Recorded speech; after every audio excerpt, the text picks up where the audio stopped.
Ladies and gentlemen, you are now tuned into Mogul Talk, a podcast that serves as a canvas for entrepreneurs to share their triumphs and struggles on their journey to becoming the moguls of tomorrow.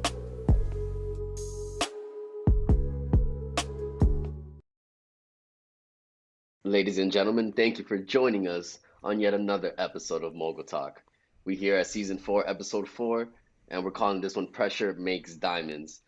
We have another illustrious guest, the Puerto Rican princess, East Harlem's own. I don't know if she reps the Bronx because she moved there at some point, but Miss Kamey Gomez, thank you for joining us here at Mogul Talk. I'm sorry, King Jules, that I didn't go with your intro, but we already know who you are. We got to present the illustrious guest, Miss Kamey Gomez. How are you today? How is Corona holding up? How is the branding? How is the philanthropy? Oh You my seem to not God, oh my stop, and gosh. I don't know. You luckily, you had a little vacation, but do you think you're gonna keep being busy right after this? Like, what's up with you?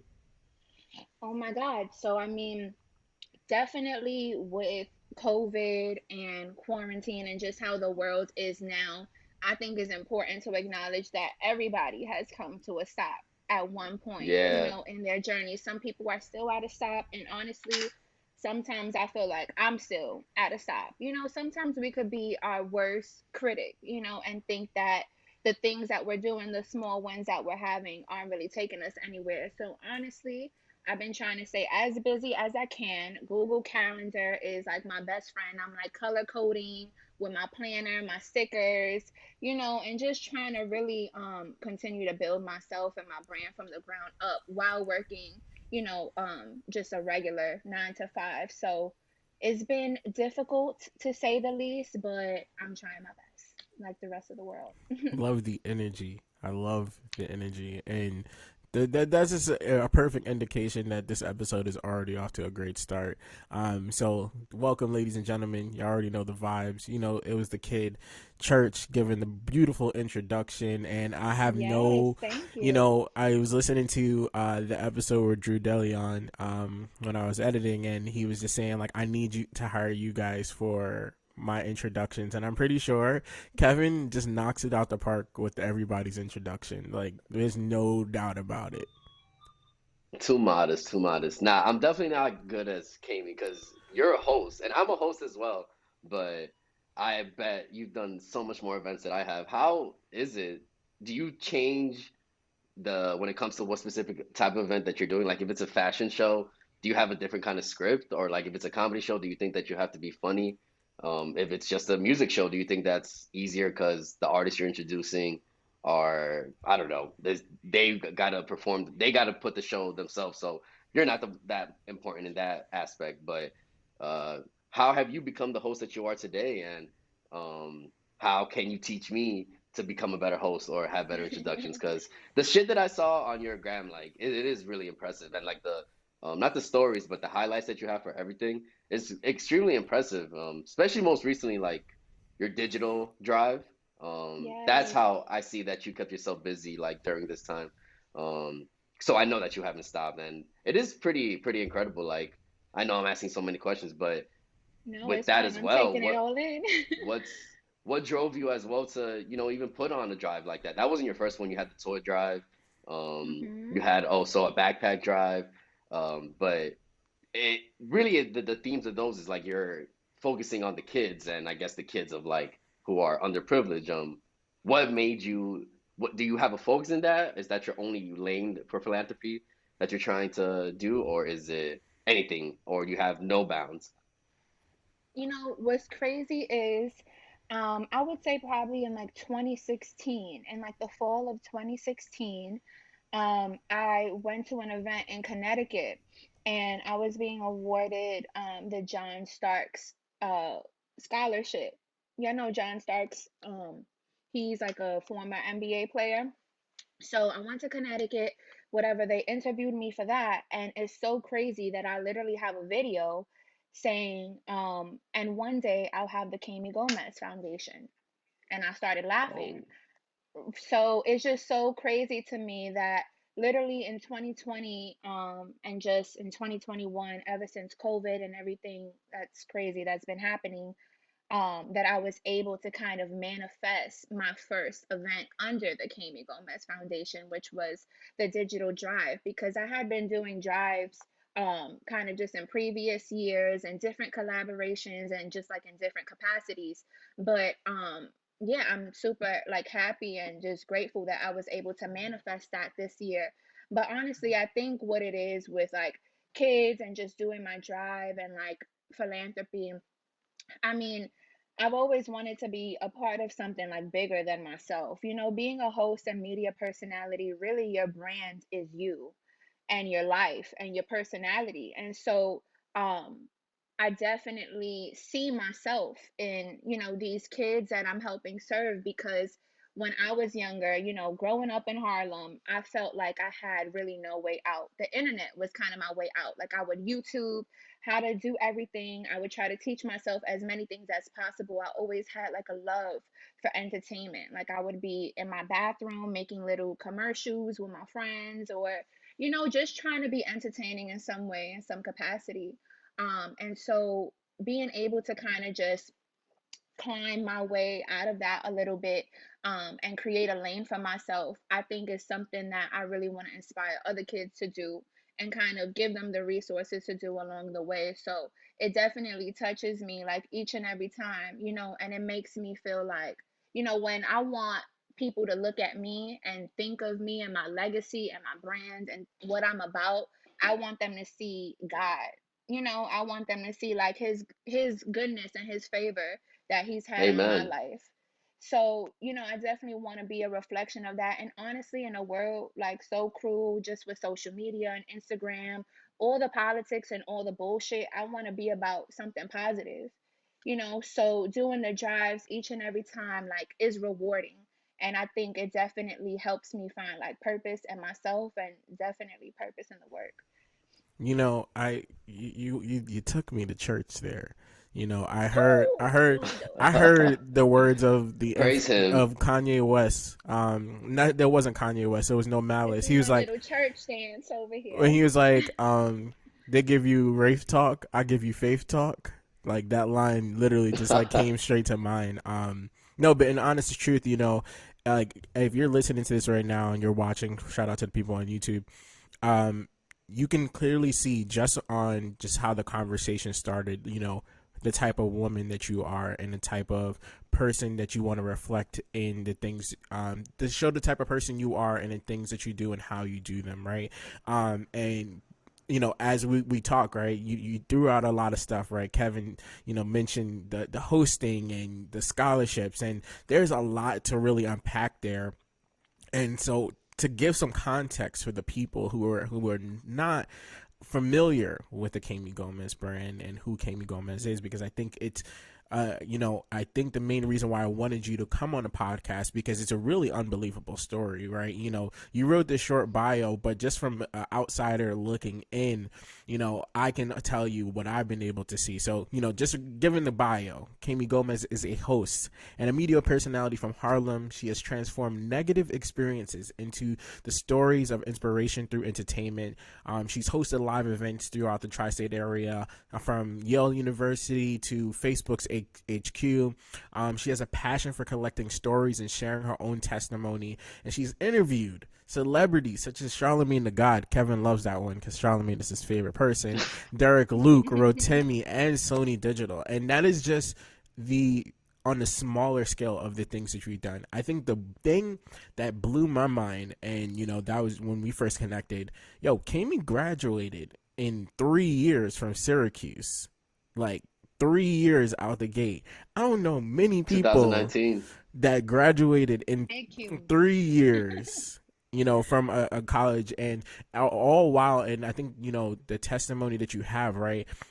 You know, the internships that you have, you know, that you've done, that's something that people need to hear about that journey, because that's 3 years of graduating with a university, doing multiple internships, you know, traveling for those internships, the pressure that it took Yup. to get to that place. So tell us that story and that journey from you, you know, starting out your collegiate journey, the process of you getting to where you are now, and kind of like what has opened up your mind's eye perception to go forward. No, yeah, definitely. I mean, You just took me back to some traumatizing, hard times, My bad, my with my bad. internships. It's all right. It's all right. But honestly, I always say that I went to college on accident. I was never, the girl that was gonna go to college. As nerdy as I look with my glasses right now, that was not me. That was not me. I did not want to go to school. And honestly, I come from a family of five. I'm a first generation college student. So, college and just the value of education wasn't really spoken about in my household. But I think it was something that was in me, really. And I think that that comes honestly from just my environment and growing up. Like, I grew up around a lot of, in and around a lot of poverty, in and around a lot of violence, in and around a lot of drugs. And I think anybody who can resonate, just with that upbringing knows that there's like a different type of hunger and passion that you can't really teach, that you can't really buy or find anywhere. It's just something that's in you. And so I went to high school. I went to really like white and Asian high school, and there was very few Hispanic and black people there, people of color, really. And so I felt very out of place, very othered. I felt super uncomfortable. And just think about like a girl from Harlem, my first time going to high school, and I'm around all of these people that I've never even seen before, really in Yeah, person. absolutely. So definitely a huge culture shock, and adjustment for me. I wanted to transfer out of school so bad. I didn't have like the best social experience there, and I just hated it. Honestly, I hated it.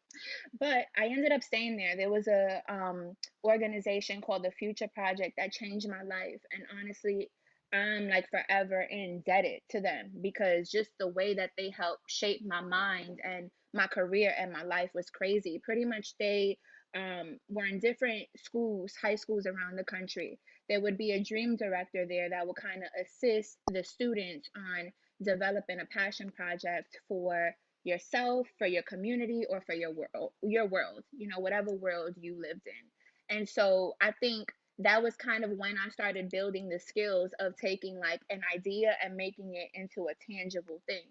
And like shortly but surely I started realizing that I was like kind of coming up on wins. Like I was transforming different ideas into reality. And this is coming from a girl that I never even thought this was possible for me. I didn't have a plug. I didn't really have resources, money, advice, mentors, anything to really put me in that position. And so I think this is a period where like my manifestation skills start getting a little popping. Pretty For much sure. around my senior year of high school, every school that I applied to, meanwhile, I didn't even want to apply. I had two former friends that they were super into their academics and they like encouraged me to apply basically. So I'm like, fuck it, let me just do it. I'm a low income student. I'm not going to pay nothing for the college applications anyway. Let me just do this. Just So do I it, did yeah. it. Right. Why not? If I don't want to go, I don't have to go. Really, that's how I looked at it. So basically, I was applying to all these schools, and every one that I got accepted to, I was like, I hate it. I'm not going. Like, I hate it. I would visit and feel like, nah, this is not my vibe at all. So it came down to Syracuse, and I was just like, this school, like, I'm not going to visit. The only imagery that I have of Syracuse basically at this time was me looking on Google. I didn't know anybody who went there. I didn't have a way in to see what that world was like. And so I said to myself, if I don't get into this school, then I'm not going to school. And sure enough, that was the last school that I got into. So, Wow. I mean, that's kind of just my, academic journey. But I really, yeah, always say that I went on accident and I bodied it on accident.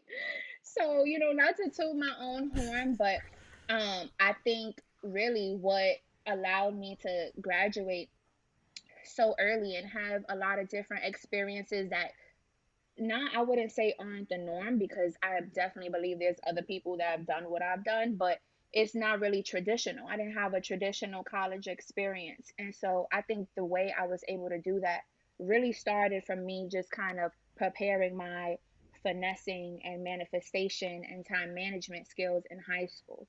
In college, a lot of times people say, like, you have time, don't worry, like, be undecided forever. I wasn't really on that type of time. Mm. Like, I came in, through the door shooting, and I wanted everything. So, Mm. Yeah. Nah, that's the best mindset I think to have because I was thinking the same when I went to college. Like, I'm gonna go, but I'm gonna try and get out as fast as possible. Yeah. Like, graduate in hmm 4 years maximum, because some people do stay for 5, 6, 7 years even, and that's a lot of time that you're taking away of things that you could be using to advance your career.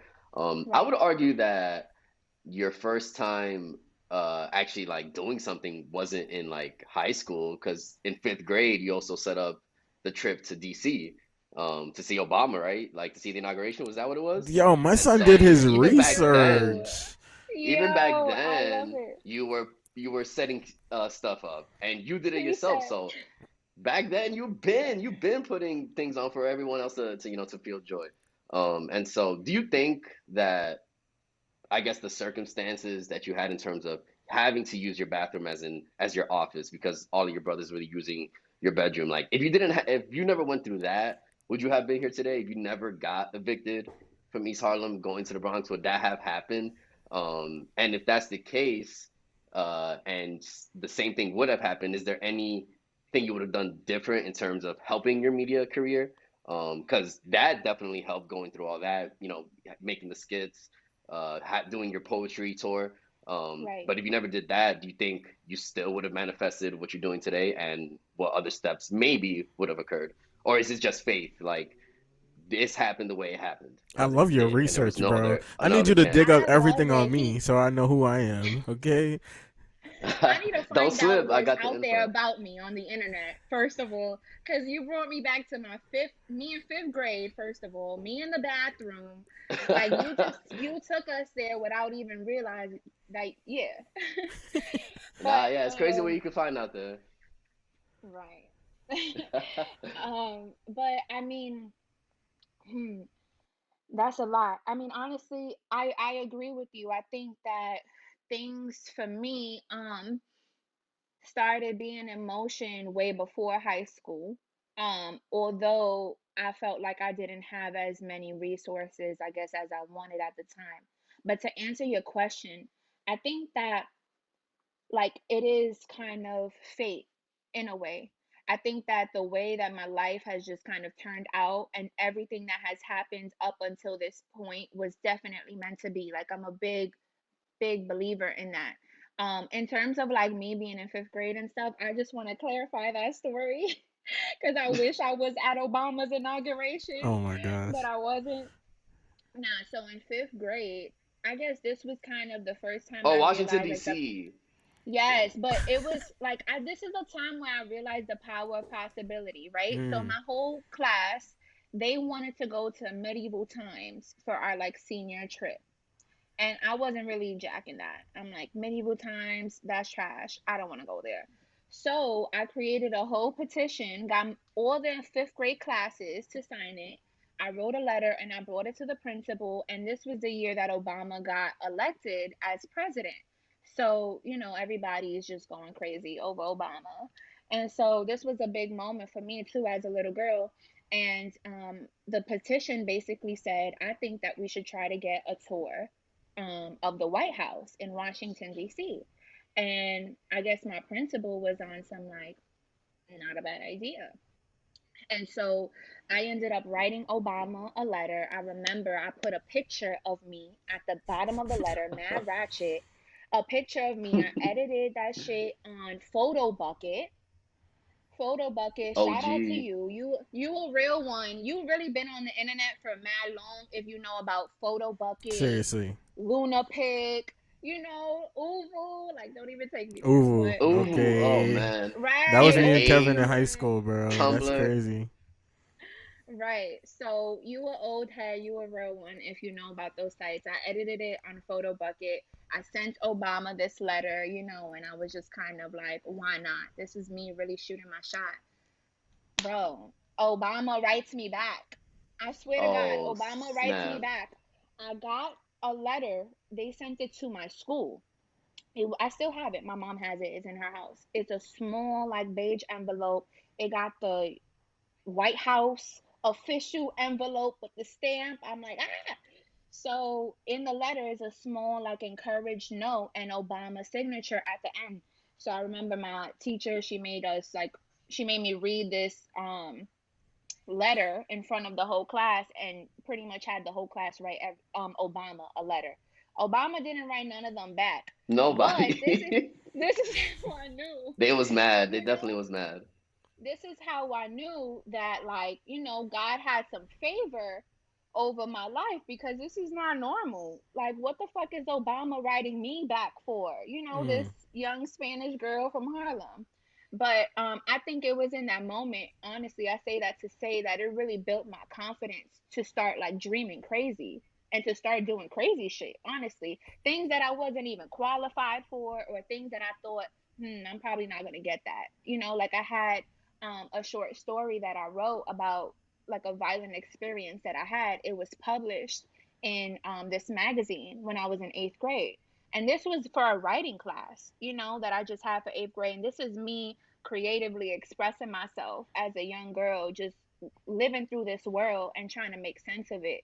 And so I think that's really what built my confidence to feel like, yo, I could be a winner. Mm. Like, if I go for it, there's a chance that I might win and it might hit.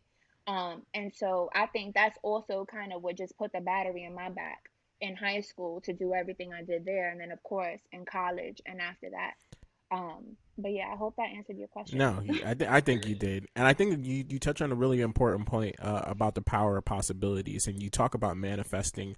How important is manifestation and the power of possibilities in your daily walk and in the process of what you brought here? Because I watched the video. I think you were telling the story about how you got the ended up working at the Breakfast Club, and you were traveling from Syracuse to New York City, and making things happen. So what was the driving force behind the possibilities and things that continue to happen? Because I see, there's things popping off. You got this going on over here, you got this going on over there, and I see, and just by you talking about manifestation. So how much power is in the walk that you've created?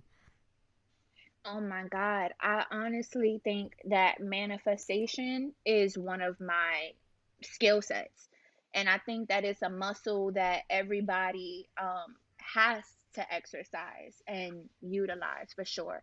And to honestly, it may sound corny, it may sound spiritual and cliche, but I'm telling y'all, yo, just thinking about my life experiences, like, it don't make sense. It really don't make sense to me, and it had to be some other element in that equation that kind of contributed to the success or to the lesson or to that story. And I think manifestation is one of them. Honestly, I think people manifest without even realizing it. And so for me, when it comes to just, like, creating a goal or dreaming and manifesting, it starts with me writing it down. It starts with me honestly getting inspired. I'm a creator, I'm a creative, I'm a host, but I also watch other hosts. Church, I'm gonna tap into you. Like, I also watch other hosts, and I watch a lot of content. I'm always consuming content. Like, from the moment I wake up, whether it's music, whether it's YouTube videos, whether it's something on Instagram, I'm always consuming content and looking for that inspiration. After that inspiration comes writing it down. And then, of course, creating, like, a tangible plan with different action steps attached to that with some deadlines on it. And I think that when you kind of develop, like, a confidence in yourself that makes you feel like, all right, if I create the right plan to this, the dots and the pieces might connect for me. It kind of feels like I can't let myself down. And it's definitely an honor each and every time, for y'all to even have me on y'all podcast. So when people, recognize just me living my life and doing what I'm doing, it's super flattering all the time. And it just makes me feel like not only can I not let myself down, but I can't let others down. And so I think just having that energy, honestly, but also doing the work is what kind of the manifestation is. having a vision board, seeing the vision clearly before you even have the vision board is important. And I think that's kind of the step that a lot of people miss. A lot of people don't, they can see it happening, but a little bit. They can't fully see themselves there. Like, I fully envision myself as like a host, an international host, an international figure Mm, all over the world, traveling, doing philanthropy all over the world. Like, I want to go on what's called the Superstar World Tour. Like, I've always wanted to be a superstar, but I want to find the superstars in other communities around the world mm, that are doing dope work and serving their I communities, like that. because I feel like that's what really matters.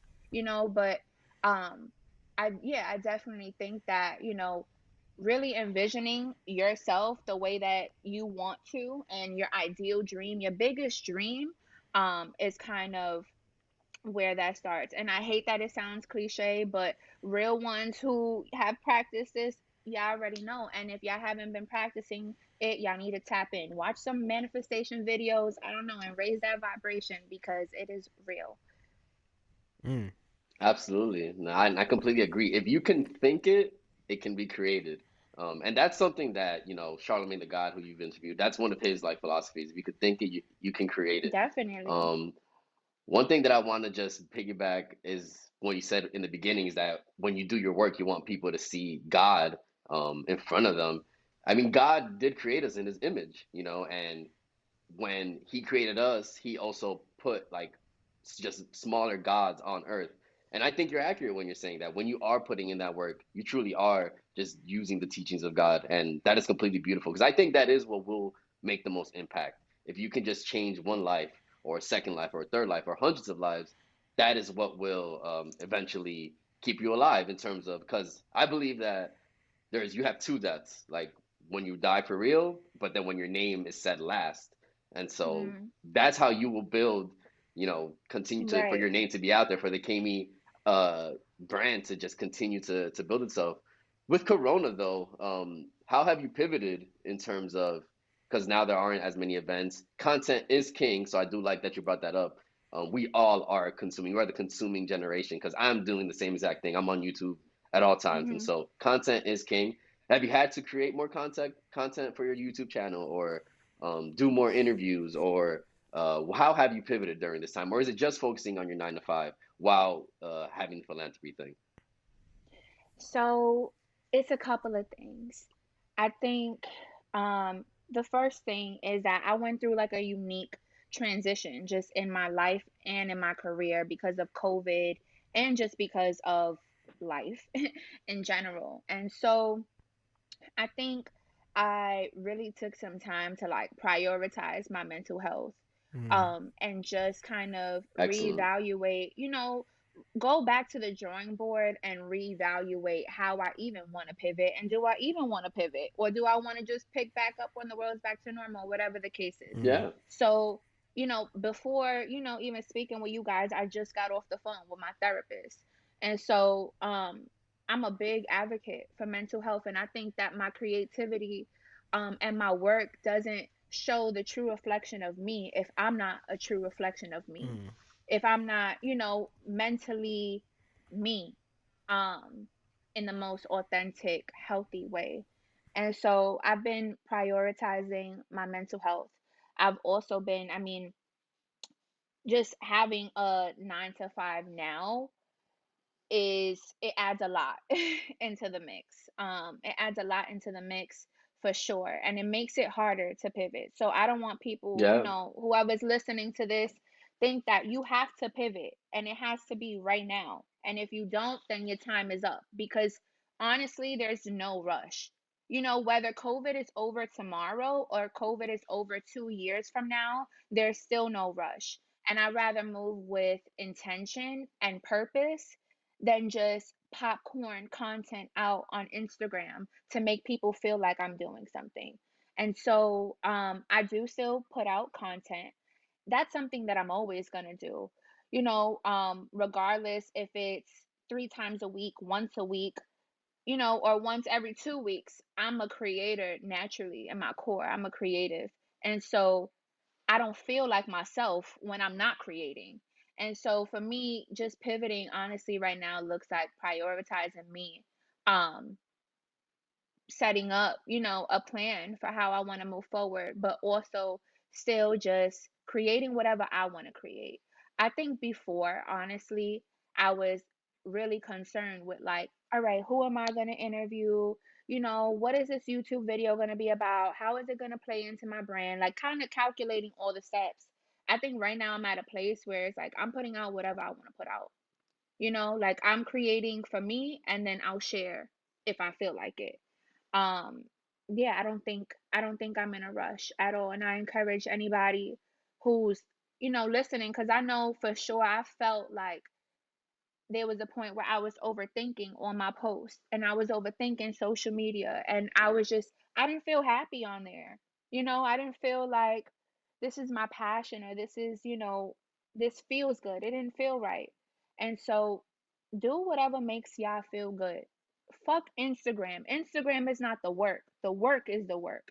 And if you choose to share the work after that, then kudos to you. I believe work is meant to be shared, and I'm all about sharing. I like have my heart on my sleeve, and I share a lot of my life, but do the work first. And yeah, the recognition, the podcast, the glow up will happen eventually. That will happen, yeah, naturally. Nah, I completely agree. Like, I don't really like seeing people, like if someone is an artist is about to get a record label, or they go to just meet the record label, they'll post, I'm over here in Atlantic, like not even having the deal yet, Right. or like, oh, I'm over here at Columbia, like not even having the deal yet, and then then you look dumb. And so it is much better to let the work speak for itself. Once the work is done and the infrastructure is built, the people are going to come and they're going to realize for you. You don't have to, you Exactly. yourself aren't going to have to say anything. So, nah, I completely agree with that. And when it comes to your work, yeah, you got to measure twice and cut once because the execution is the best thing. Yeah. Yeah, when you're putting things out, you might not like it, like, oh, I should have done something differently there. But like you said, you are your own worst critic. And but if you have the vision, you manifest it and can think clearly, your execution will always be top notch. That's beautifully said, Kami. No, it's true. Thank you. I think too we also live in a flexus culture, right? Because of social media. We try so hard to flex and like show that we are better than we are. I can admit Yeah, we only show Right. the I good. do the same shit, you know what I mean? Because I think that's just what we've learned, right? It's been trained and drilled into our minds and our like souls and It's bodies. social Yeah, norms. and I think too, it puts a lot of pressure, and it puts a lot of pressure on creatives and people like us, that are trying to create space for other people. And I think, when it comes down to that, and I really want you to just tap into this, before we head out, is something that Drew DeLeon said on our last episode is, what is your why? Right? You think of artists, you think of, creatives, and you say, what is your why? Why are you doing it? So if you can answer that one question, what is Kamey's why? What is my why?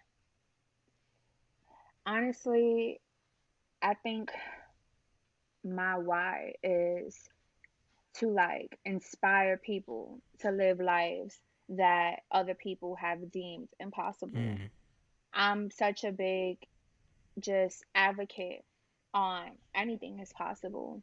And as cliche as that sounds, I really don't care because I believe it so deeply. I believe everything and anything is possible.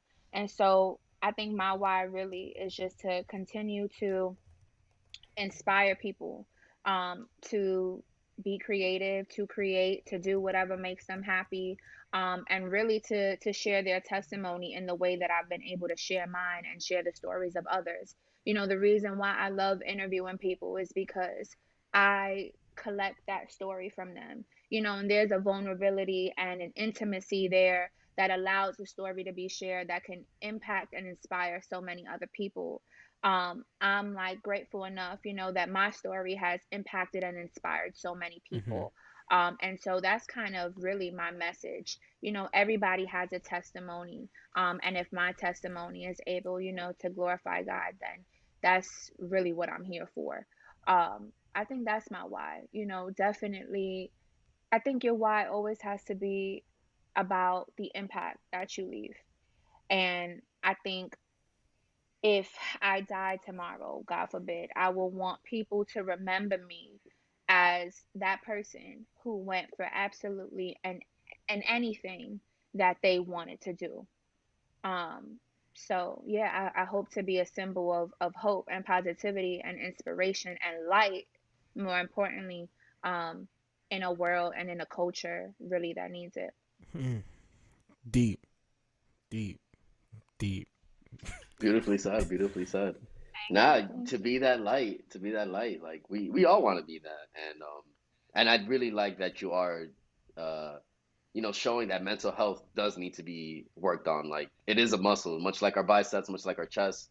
The brain is a muscle, and if doesn't mean you're crazy if you're going to see a therapist. You're all you're doing is getting your thoughts organized, which is what we all need. Mm-hmm. And that is what can bring clarity, clarity to someone who Right, might not know what's going on, but they'll push you towards that direction. And so I implore everybody to, there's things out there called like Headspace or Talkspace, and you'll be able to, yes. speak with someone for next to nothing, and it'll help a lot. And also, it might take a while to find the therapist for you.